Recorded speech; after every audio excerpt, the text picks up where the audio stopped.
જય Hind. Only for study ચેનલમાં તમારા દરેક મિત્રોનું હાર્દિક સ્વાગત છે. આજે આપણે વિડીયોમાં જોઈએ કે મિત્રો પોલીસ કોન્સ્ટેબલ, પીએસઆઈ, એએસઆઈ મિત્રો જે પરીક્ષા છે એ ટૂંક જ સમયમાં એટલે કે 2024ની અંદર મિત્રો કે ટૂંક જ સમયમાં આવી રહી છે.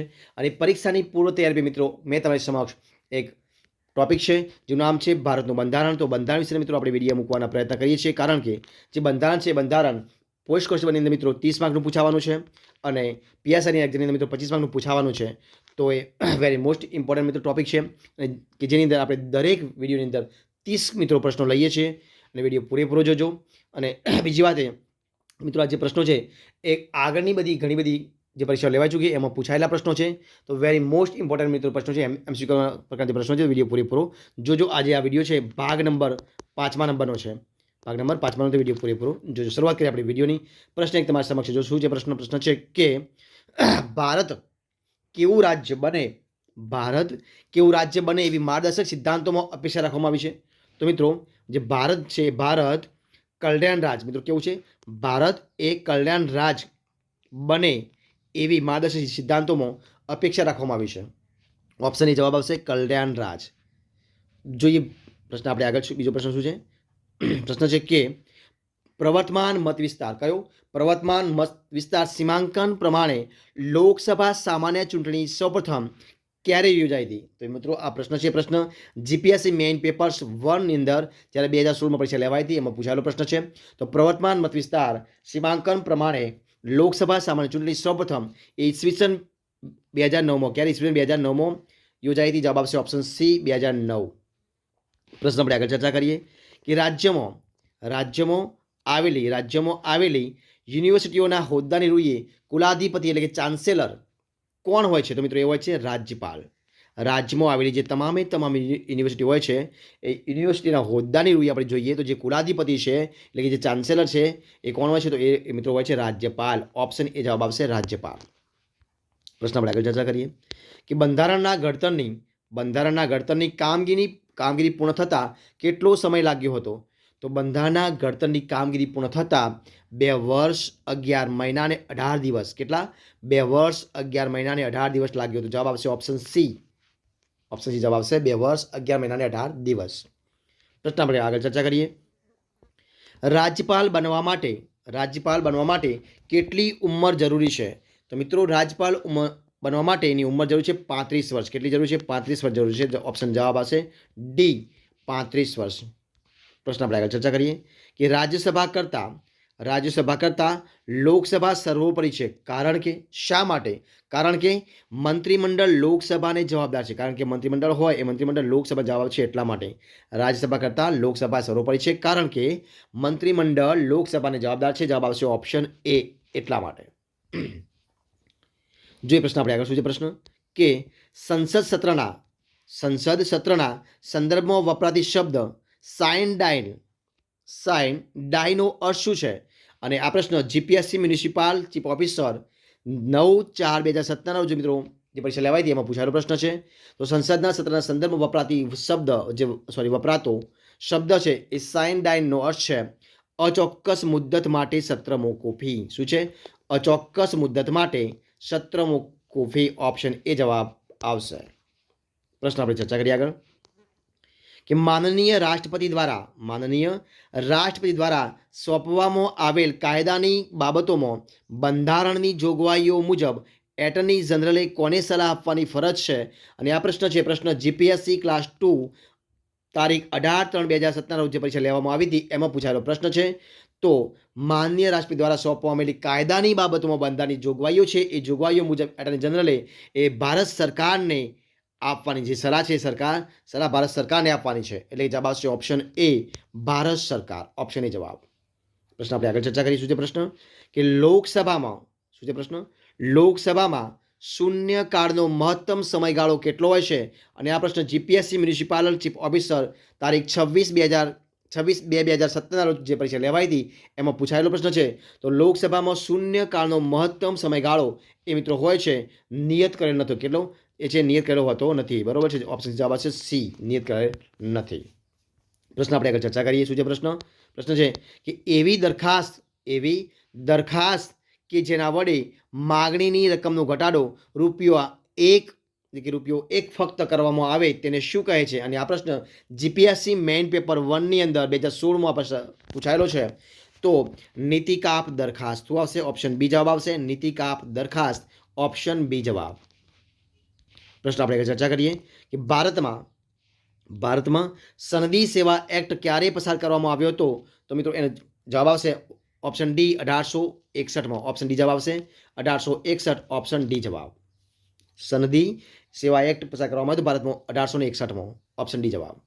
પ્રશ્ન આપણે ચર્ચા કરીએ. દરેક શું છે પ્રશ્ન કે દરેક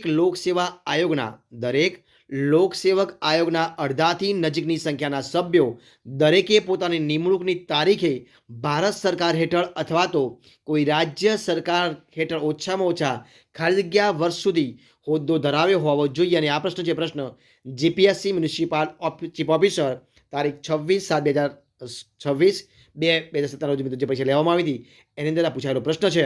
તો મિત્રો એ જવાબ આવશે એ ઓછામાં ઓછા 10 વર્ષ સુધી હોદ્દો ધરાવેલો હોવો જોઈએ. જવાબ આવશે ઓપ્શન ડી 10 વર્ષ. ઓપ્શન ડી જવાબ. એટલે અહીંયા જવાબ આવશે 10 વર્ષ સુધી હોદ્દો ધરાવેલો હોવો જોઈએ. પ્રશ્ન આપણે આગળ ચર્ચા કરીશું. પ્રશ્ન કે લોકાયુક્ત પ્રશ્ન છે કે લોકાયુક્ત આયોગ દ્વારા હાથ ધરાયેલ ફરિયાદની તપાસ અને પૂછપરછ જે છે એ મિત્રો શેમાં આવે છે? તો એ પૂછપરછ કેટલી હોવી જોઈએ? તો એ મિત્રો હોવી જોઈએ 6 મહિનાની અંદર પૂર્ણ થવી જોઈએ. કેટલા મહિના? 6 મહિના અંદર પૂર્ણ થવી જોઈએ. અને ઓપ્શન સી જવાબ આવશે. અને આ પ્રશ્ન છે પ્રશ્ન જીપીએસસી મ્યુનિસિપલ ચીફ ઓફિસર તારીખ 9/4/2017 રોજ જે પરીક્ષા લેવાઈ હતી એની અંદર પૂછાયેલો પ્રશ્ન છે. આપણે જોઈએ પ્રશ્ન આગળ. જોઈએ પ્રશ્ન કે રાજ્યપાલ પર કોના પર? રાજ્યપાલ પર મહાભિયોગ ચલાવવા માટે બંધારણે કોને મંજૂરી આપી છે મિત્રો? તો જે અહીંયા ઓપ્શન આપ્યા છે સંસદ, વિધાનસભા, રાજ્ય સરકાર, એમાંથી એક પણ નહીં. એટલે જવાબ આવશે ઓપ્શન ડી કોઈને પણ મંજૂરી આપી નથી. જવાબ આવશે ઓપ્શન ડી. ઓપ્શન ડી જવાબ આવશે. પ્રશ્ન આપણે આગળ જોઈએ કે સંસદનું નીચલું ગૃહ કયું છે મિત્રો? સંસદના 2 ગૃહ છે, ઉપલું ગૃહ અને નીચલું ગૃહ. તો સંસદનું નીચલું ગૃહ કયું છે મિત્રો? જવાબ આવશે ઓપ્શન બી. જે લોકસભા છે એ લોકસભા સંસદનું નીચલું ગૃહ છે અને જે રાજ્યસભા છે એ રાજ્યસભા ઉપલું ગૃહ છે. તો સંસદ નીચલું ગૃહ કયું આવશે? Option B Lok Sabha. પ્રશ્ન આપણે ચર્ચા કરીએ કે ખાલી જગ્યાને વિશ્વ ગ્રાહક દિવસ તરીકે ઉજવવામાં આવે છે. ખાલી જગ્યાને વિશ્વ ગ્રાહક દિવસ તરીકે ઉજવવામાં આવે છે. જવાબ આવશે option A 15 March. Option A જવાબ આવશે 15 માર્ચ. ઓપ્શન એ જવાબ 15 માર્ચ. પ્રશ્ન આપણે ચર્ચા કરીએ કે દેશમાં 6 થી 14 વર્ષની વય જૂથના બધા જ બાળકો માટે મફત અને ફરજિયાત શિક્ષણ બનાવવા માટે ભારતના બંધારણમાં કેટલામો સુધારો કરવામાં આવ્યો છે મિત્રો? તો સુધારો કયામાં? તો જવાબ આવશે ઓપ્શન ડી 86મો સુધારો કરવામાં આવ્યો છે. કયો જવાબ આવશે? ઓપ્શન ડી 86મો સુધારો કરવામાં આવશે. જવાબ આવશે ઓપ્શન ડી. પ્રશ્ન આપણે આગળ ચર્ચા કરીએ કે ભારતના બંધારણમાં કલમ નંબર 32(1) મૂળભૂત અધિકારોના અમલની જવાબદારી કોને સોંપવામાં આવી છે? અને આ પ્રશ્ન છે પ્રશ્ન જીપીએસસી પ્રિલિમ એક્ઝામ 2014ની અંદર જે લેવાઈ હતી એમાં પૂછાયેલો પ્રશ્ન છે. તો મિત્રો ભારતના બંધારણમાં કલમ નંબર 32(1) ની અંદર મૂળભૂત અધિકારોના અમલની જવાબદારી એ સર્વોચ્ચ ન્યાયાલયને સોંપવામાં આવી છે. કોને સોંપવામાં આવી છે? સર્વોચ્ચ ન્યાયાલયને સોંપવામાં આવી. જવાબ આવશે ઓપ્શન બી સર્વોચ્ચ ન્યાયાલય. ઓપ્શન બી જવાબ. પ્રશ્ન આપણે આગળ ચર્ચા કરીશું. પ્રશ્ન જુઓ કે સંસદના બંને ગૃહો શું છે પ્રશ્ન?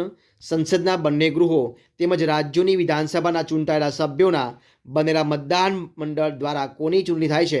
અને આ પ્રશ્ન છે પ્રશ્ન જુનિયર ક્લાર્ક 19/2/2017 જે છે એની અંદર પૂછાયેલો પ્રશ્ન છે. તો જવાબ શું આવશે? ઓપ્શન ડી આવશે રાષ્ટ્રપતિ. ઓપ્શન ડી જવાબ રાષ્ટ્રપતિ. શું આવશે? ઓપ્શન ડી જવાબ રાષ્ટ્રપતિ.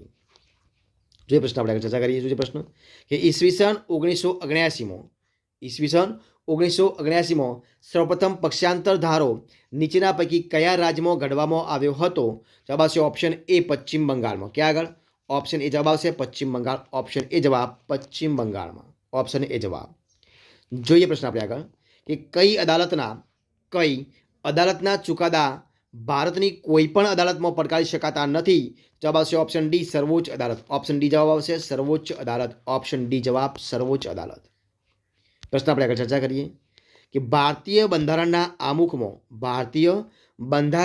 આમુખમાં કઈ તારીખનો નિર્દેશ છે? અને આ પ્રશ્ન છે પ્રશ્ન જીપીએસસી ક્લાસ 2 તારીખ 18/12/2016 રોજ જે પરીક્ષા લેવાઈ હતી એમાં પૂછાયેલો પ્રશ્ન છે. તો ભારતીય બંધારણના આમુખમાં જે તારીખ છે 26 નવેમ્બર 1949. ઓપ્શન બી જવાબ આવશે. કઈ તારીખ આવશે? 26 નવેમ્બર 1949. ઓપ્શન બી જવાબ આવશે. જોઈએ પ્રશ્ન આપણે આગળ. શું છે પ્રશ્ન? પ્રશ્ન છે કે રેડિયોના સંદર્ભમાં આપેલ વિધાનો ધ્યાને લઈ કયા સાચા વિધાનો છે તમારે કહેવાનું છે. તો મિત્રો પહેલો પોઈન્ટ છે રેડિયો એ શ્રાવ્ય પ્રકારનું સંચાર માધ્યમ છે. બીજો પોઈન્ટ છે કે રેડિયોની શોધ ઈસવીસન 1895માં માર્કોની જે ઇટાલી દેશના હતા એટલે કે માર્કોની ઇટાલીએ કરી હતી. બરોબર છે. તો મિત્રો આ વિધાન સાચા છે ખોટા તમારે કહેવાનું છે. મિત્રો જવાબ આવશે ઓપ્શન સી. એક અને બે એટલે બંને વિધાનો કેવા છે? સાચા છે. જવાબ આવશે ઓપ્શન સી. એ અને 1 અને 2 જવાબ આવશે ઓપ્શન સી. જોઈએ પ્રશ્ન આપણે આગળ કે અંદાજપત્રક કે નાણાં ખરડાને અન્ય કયા નામે ઓળખવામાં આવે છે? અને આ પ્રશ્ન છે પ્રશ્ન બિન સચિવાલય ક્લાર્ક 21/12/2014 જે પરીક્ષા લેવામાં આવી હતી એમાં પૂછાયેલો પ્રશ્ન છે. મિત્રો જવાબ શું આવશે? જવાબ આવશે નાણાકીય નિવેદન. ઓપ્શન બી જવાબ આવશે નાણાકીય નિવેદન. ઓપ્શન બી જવાબ. જોઈએ પ્રશ્ન આપણે આગળ. શું છે પ્રશ્ન? તો પ્રશ્ન આપણે જોઈએ આગળ. પ્રશ્ન છે કે પબ્લિક પ્રોસિક્યુટર કઈ છે? પબ્લિક પ્રોસિક્યુટર નિમણૂક કોણ કરે છે? અને આ પ્રશ્ન છે પ્રશ્ન બિન સચિવાલય ક્લાર્ક 2016માં પૂછાયેલો પ્રશ્ન છે. તો મિત્રો પબ્લિક પ્રોસિક્યુટર એ રાજ્ય સરકાર કરે છે. કોણ કરે છે? રાજ્ય સરકાર. જવાબ આવશે ઓપ્શન બી રાજ્ય સરકાર. ઓપ્શન બી જવાબ. જોઈએ આપણે પ્રશ્ન આગળ. શું છે પ્રશ્ન? તો કે ભારતના સર્વોચ્ચ ન્યાયાલયમાં નિમણૂક પામનાર સૌપ્રથમ ગુજરાતીનું નામ શું હતું મિત્રો? અને આ પ્રશ્ન છે પ્રશ્ન બિન સચિવાલય ક્લાર્ક 21/12/2014 જે પરીક્ષા લેવામાં આવી હતી એમાં પૂછાયેલો પ્રશ્ન છે. તો મિત્રો ભારતના સર્વોચ્ચ ન્યાયાલયમાં જો નિમણૂક પામ્યા હોય અને એવા સર્વોચ્ચ મિત્રો હોય પહેલા નંબરના અને એ પણ ગુજરાતી તો એ છે હરિલાલ કણિયા. કોણ છે? ઓપ્શન એ જવાબ આવશે હરિલાલ કણિયા. ઓપ્શન એ જવાબ હરિલાલ કણિયા. પ્રશ્ન આપણે આગળ ચર્ચા કરીએ. પ્રશ્ન છે કે લોકસભાની શું છે પ્રશ્ન? લોકસભાની બેઠકો દરમિયાન ગૃહનું સંચાલન અને નિયમન કોણ કરે છે? તો મિત્રો લોકસભાની જ્યારે બેઠકો થતી હોય અને એ સમયે ગૃહનું સંચાલન કરે છે એ કહે છે મિત્રો લોકસભાના સ્પીકર કરે. સંચાલન અને નિયમન એ બંને લોકસભાના સ્પીકર કરે છે. જવાબ આવશે ઓપ્શન સી લોકસભાના સ્પીકર. પ્રશ્ન આપણે આગળ ચર્ચા કરીશું. એ પ્રશ્ન કે બંધારણના કયા અનુચ્છેદમાં જાહેર રોજગારી બાબતમાં તકની સમાનતા આપવામાં આવી છે? અને આ પ્રશ્ન છે પ્રશ્ન જીપીએસસી ક્લાસ 1 તારીખ 15/1/2017 જે પરીક્ષા લેવાઈ તેમાં પૂછાયેલો પ્રશ્ન છે. તો બંધારણના અનુચ્છેદ નંબર 16ની અંદર જાહેર રોજગારીની બાબતમાં તકની સમાનતા આપવામાં આવી છે. જવાબ આવશે ઓપ્શન સી અનુચ્છેદ 16. પ્રશ્ન આપણે આગળ ચર્ચા કરીએ. પ્રશ્ન છે કે ફોજદારી દાવા કે જે મેજિસ્ટ્રેટ ચલાવે છે તેઓને શું કહેવામાં આવે છે મિત્રો? તો એને કહેવામાં આવે છે સેશન્સ ન્યાયાધીશ. શું આવશે? સેશન્સ ન્યાયાધીશ. ઓપ્શન એ જવાબ આવશે. જેની સાથે સેશન્સ કોર્ટ કહીએ આપણે કે સેશન્સ ન્યાયાધીશ. ઓપ્શન એ જવાબ આવશે. સેશન્સ ન્યાયાધીશ કહેવાય છે. પ્રશ્ન જોઈએ અને આ વિડીયો છેલ્લો પ્રશ્ન જો શું છે પ્રશ્ન છે કે ઉપરી ન્યાયાલય દ્વારા પોતાની અધીનસ્થ ન્યાયાલયને તેના કાર્યક્ષેત્રની બહાર જતા અટકાવવા માટે કઈ રીતનો ઉપયોગ કરે છે? અને આ પ્રશ્ન જીપીએસસી ક્લાસ 2 તારીખ 18/12/2016 રોજ જે પરીક્ષા લેવાય તેમાં પૂછાયેલો પ્રશ્ન છે. તો મિત્રો જવાબ આવશે પ્રતિષેધ. શું કહેવાય? પ્રતિષેધ એટલે પ્રોહિબિશન. જવાબ આવશે ઓપ્શન બી પ્રતિષેધ. ઓપ્શન બી જવાબ. તો મિત્રો અહીંયા આપણે આજે 30 પ્રશ્નો મિત્રો વિડીયો છે સંપૂર્ણપણે આપણે પૂરો કરીએ છીએ. અને મિત્રો બંધારણ ટોપિક મિત્રો તમને કેવો લાગ્યો એ તમારે મને કહેવાનું છે. બીજી વાત કે જો તમને વિડીયો ગમે હોય તો મિત્રો એને લાઇક તમારે ફરજિયાત કરવાની છે. લાઇકથી મિત્રો અમને મોટિવેશન મળતું રહે છે તો લાઇક ફરજિયાત કરો. તો લાઇક કરો. તમારી જે પણ કોમેન્ટ હોય તમે કોમેન્ટ કરો. તમારા મિત્રોને વિડીયો શેર કરો કે એમના સુધી પણ પહોંચે અને એમને પણ મદદરૂપ મળી શકે. અને છેલ્લે તમે ચેનલ સબસ્ક્રાઈબ ન કરી હોય તો ઓનલી ફર્સ્ટ ચેનલ સબસ્ક્રાઈબ કરવા માટે વિનંતી છે. અને મારા વિડીયોને પહેલાંથી છેલ્લા સુધી જોવા માટે તમારા દરેક મિત્રો હું દિલથી ખૂબ ખૂબ આભાર માનું છું. ફરી મળીશું નવા વિડીયો સાથે નવા ટોપિક સાથે. બની રહો, ખુશ રહો, આનંદમાં રહો. જય હિન્દ, જય Bharat. All the best. Best of luck.